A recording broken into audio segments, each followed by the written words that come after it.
Draft June 1947. Relationships with inhabitants of celestial bodies. Relationships with extraterrestrial men presents no basically new problem from the standpoint of international law, but the possibility of confronting intelligent beings that do not belong to the human race would bring up problems whose solution it is difficult to conceive.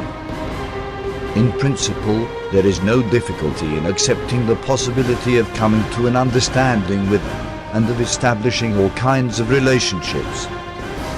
The difficulty lies in trying to establish the principles on which these relationships should be based.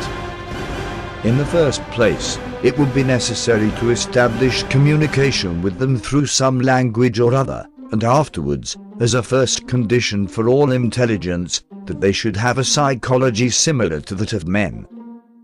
At any rate, international law should make place for a new law on a different basis, and it might be called Law Among Planetary Peoples, following the guidelines found in the Pentateuch.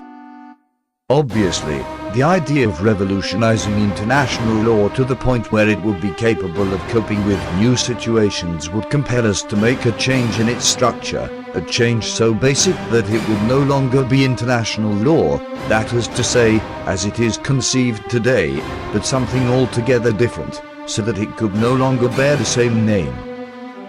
If these intelligent beings were in possession of a more or less culture and a more or less perfect political organization, they would have an absolute right to be recognized as independent and sovereign peoples. We would have to come to an agreement with them to establish the legal regulations upon which future relationships should be based, and it would be necessary to accept many of their principles.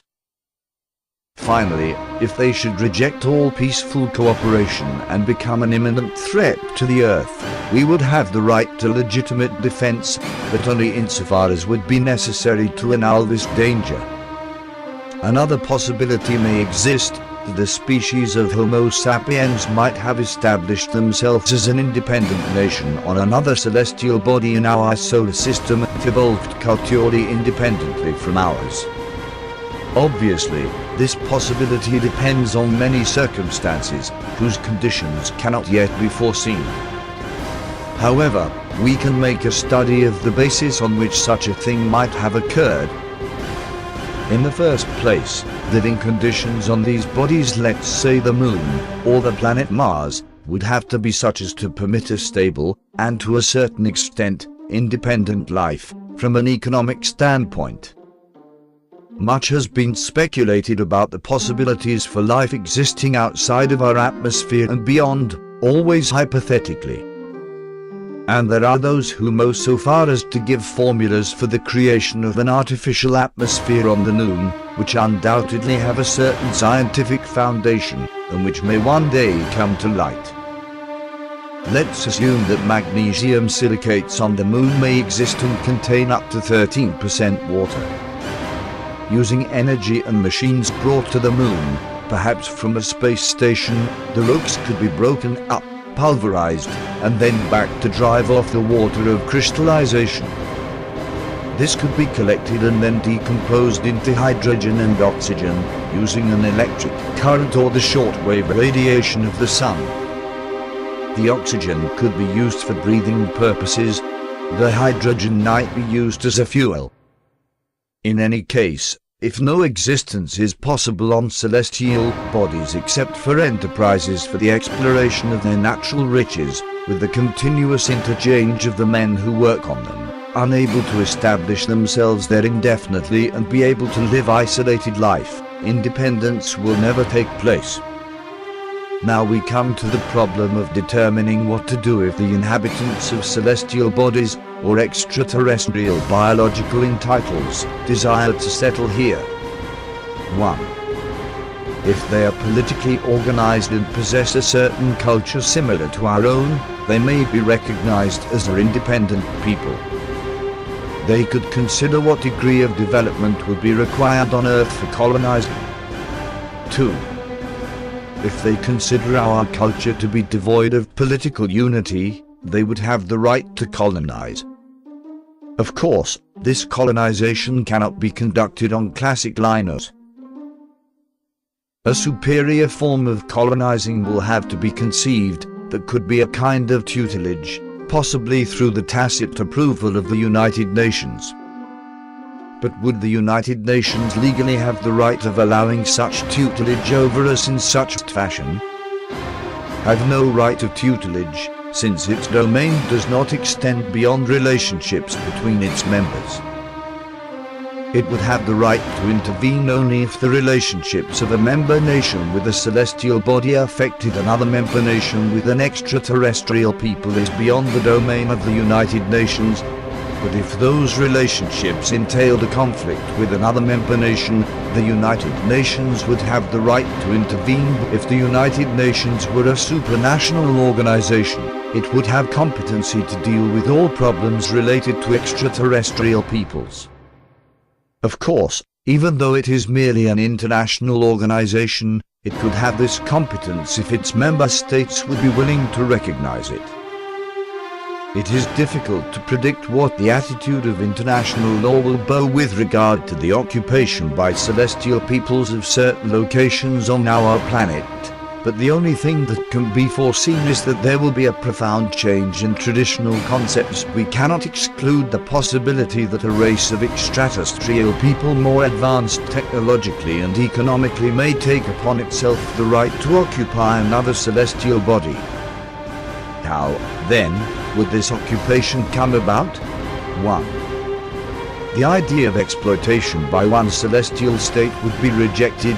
They may think it would be advisable to grant it to all others capable of reaching another celestial body. But this would be to maintain a situation of privilege for these states. 2. The division of a celestial body into zones and the distribution of them among other celestial states. This would present a problem of distribution. Moreover, other celestial states would be deprived of the possibility of owning an area, or if they were granted one, it would involve complicated operations. 3. Indivisible co-sovereignty, giving each celestial state the right to make whatever use is most convenient to its interests, independently of the others. This would create a situation of anarchy, as the strongest one would win out in the end, a moral entity. The most feasible solution, it would seem, would be this one: submit an agreement providing for the peaceful absorption of a celestial race, in such a manner that our culture would remain intact with guarantees that their presence not be revealed. Actually, we do not believe it necessary to go that far. It would merely be a matter of internationalizing celestial peoples and creating an international treaty instrument preventing exploitation of all nations belonging to the United Nations group of stars. Occupation by states here on Earth, which has lost all interest for international law since there were no more resnoulious territories, is beginning to regain all its importance in cosmic international law. Occupation consists in the appropriation by a state of res nullius. Until the last century, occupation was the normal means of acquiring sovereignty over territories, when explorations made possible the discovery of new regions, either uninhabited or in an elementary state of civilization.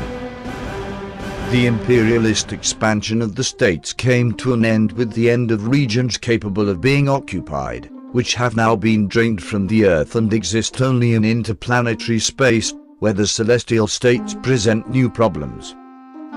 Res nullius is something that belongs to nobody, such as the moon. In international law, a celestial body is not subject to the sovereignty of any state is considered res nullius.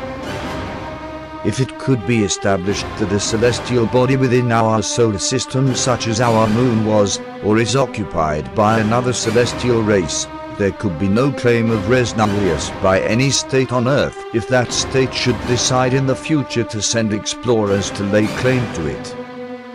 It would exist as res communis, that is, that all celestial states have the same rights over it. And now to the final question of whether the presence of celestial astroplanes in our atmosphere is a direct result of our testing atomic weapons. the presence of unidentified spacecraft flying in our atmosphere and possibly maintaining orbits about our planet is now, however, accepted by our military. On every question of whether the United States will hydrogen bombs or reach an agreement to disarm and the exclusion of weapons that are too destructive, with the exception of chemical warfare, on which, by some miracle we cannot explain, an agreement has been reached, the lamentations of philosophers, the efforts of politicians, and the conferences of diplomats have been doomed to failure and have accomplished nothing. The use of the atomic bomb combined with space vehicles poses a threat on a scale which makes it absolutely necessary to come to an agreement in this area. With the appearance of unidentified space vehicles, opinions are sharply divided as to their origin. Over the skies of Europe and the United States has sustained an ineradicable fear, an anxiety about security, that is driving the great powers to make an effort to find a solution to the threat. Military strategists foresee the use of spacecraft with nuclear warheads as the ultimate weapon of war. Even the deployment of artificial satellites for intelligence gathering and target selection is not far off. The military importance of space vehicles, satellites as well as rockets, is indisputable, since they project war from the horizontal plane to the vertical plane in its fullest sense. Attack no longer comes from an exclusive direction, nor from a determined country, but from the sky, with the practical impossibility of determining who the aggressor is, how to intercept the attack, or how to effect immediate reprisals. These problems are compounded further by identification. How does the air defense radar operator identify, or more precisely, classify his target? At present, we can breathe a little easier knowing that slow-moving bombers are the mode of delivery of atomic bombs that can be detected by long-range early warning radar. But what do we do in, let's say, 10 years from now? When artificial satellites and missiles find their place in space, we must consider the potential threat that unidentified spacecraft pose. One must consider the fact that misidentification of these spacecraft for intercontinental missile in a re-entry phase of flight could lead to accidental. Lastly, we should consider the possibility that our atmospheric tests of late could have influenced the arrival of celestial scrutiny. They could have been curious or even alarmed by such activity, and rightly so, for the Russians would make every effort to observe and record such ists. In conclusion, it is our professional opinion based on submitted data that this situation is extremely perilous, and measures must be taken to rectify a very serious problem are very apparent. Respectfully, Robert Oppenheimer, Director of Advanced Studies, Princeton, New Jersey. Professor Albert Einstein, Princeton, New Jersey. Myself and Marshall have read this, and I must admit there is some logic, but I hardly think the President will consider it for the obvious reasons. I understand Oppenheimer approached Marshall while they attended ceremony. As I understand it, Marshall rebuffed the idea of Oppenheimer discussing this with the President. I talked to Gordon, and he agreed.